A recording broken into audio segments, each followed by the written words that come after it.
की भारत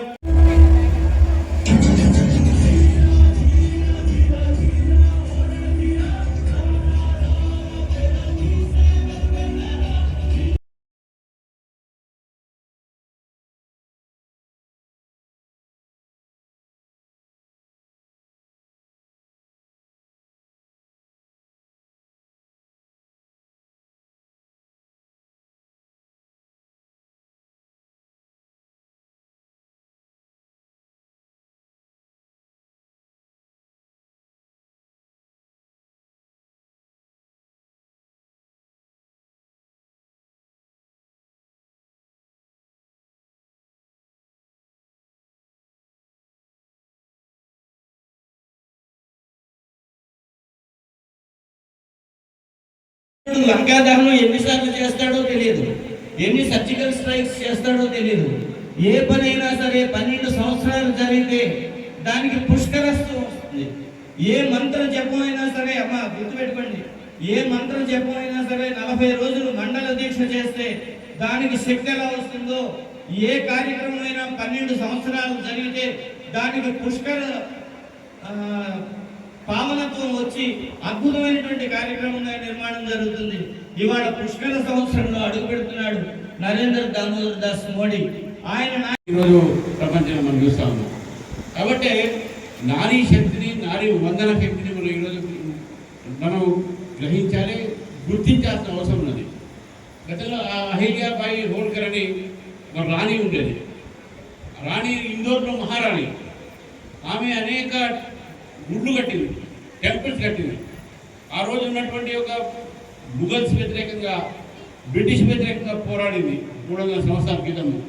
మరి అటువంటి ఒక ఏది రాణి శక్తి రూపేణ సంస్థిత నమస్తస్యై నమస్తస్యై నమస్తస్యై నమో నమః.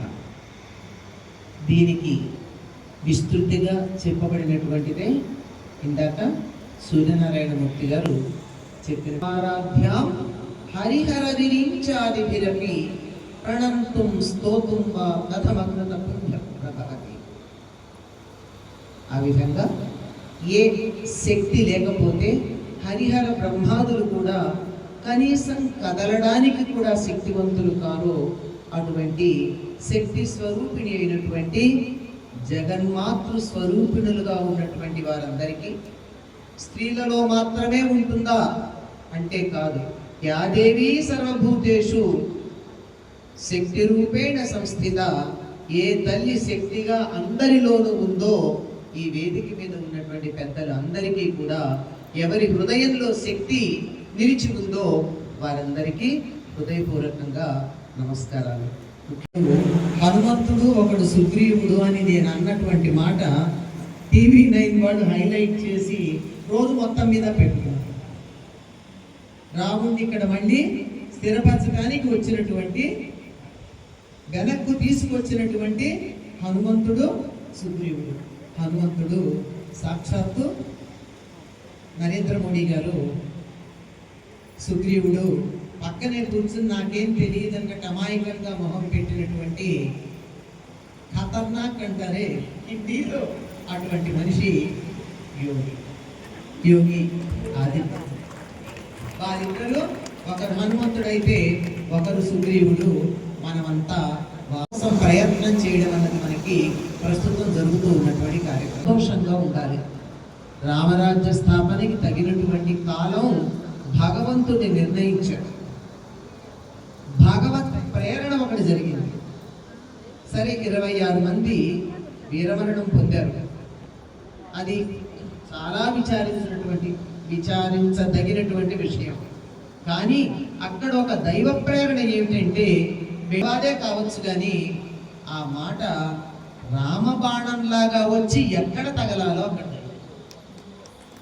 కాదండి.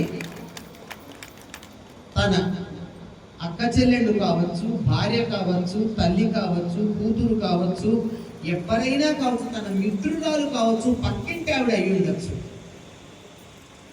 ఒక స్త్రీ సింధూరం తీసేస్తే ఆ స్త్రీ ఎంత బాధపడుతుంది? బాధ్యత కలిగినటువంటి ఆ స్త్రీ పట్ల ప్రేమాభిమానాలు కలిగినటువంటి వ్యక్తికి ఎంత కోపం రావాలండి. దెబ్బ ఎక్కడ తగలాలో అక్కడ గుండెల్లో సూటిగా తగిలేటటువంటి మాట ఒకటి మాట్లాడాడు. అది ప్రయత్నపూర్వకంగా మాట్లాడాడని నేనైతే అనుకోనండి. అది దైవ ప్రేరణగా అతని నోటి వెంట వచ్చింది. ఆ వాక్యమే ఈనాడు మన దేశాన్ని సుమారుగా 4 రోజులు దాటిందంతే సమయం, 4 రోజులు అంటే ఈ 4 రోజుల్లో మన దేశం యొక్క ప్రతిష్టని ప్రపంచవ్యాప్తం చేయడం జరిగింది.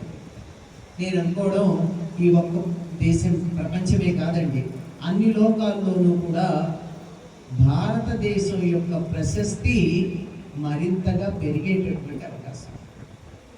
ఒకప్పుడు ఎప్పుడో 24వ మహాయుగంలో, త్రేతాయుగం చివరి భాగంలో, అప్పటి వరకు మానవ జాతికి గౌరవం లేనటువంటి సందర్భంలో ఆఫ్టర్ ఆల్ ఏ హ్యూమన్ అనేటటువంటి మాట అన్ని జాతుల వాడు, దేవతలు, దానవులు, యక్షులు, గరుడులు, గంధర్వులు, కిన్నరులు, పన్నగులు వీళ్ళందరూ అనుకుంటూ ఉన్నటువంటి రోజుల్లో మానవ జాతికి ఒక గౌరవాన్ని ఆపాదించడానికి శ్రీ మహావిష్ణువు రాముడుగా అవతరించాడు. గౌరవం పొందడానికి తగిన ప్రవర్తన ఎలా ఉండాలో ఆచరించి చూపించాడు. ఇప్పుడు మళ్ళీ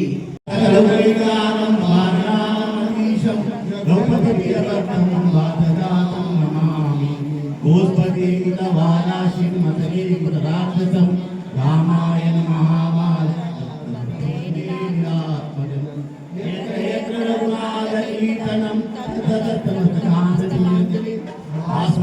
పరిపూర్ణ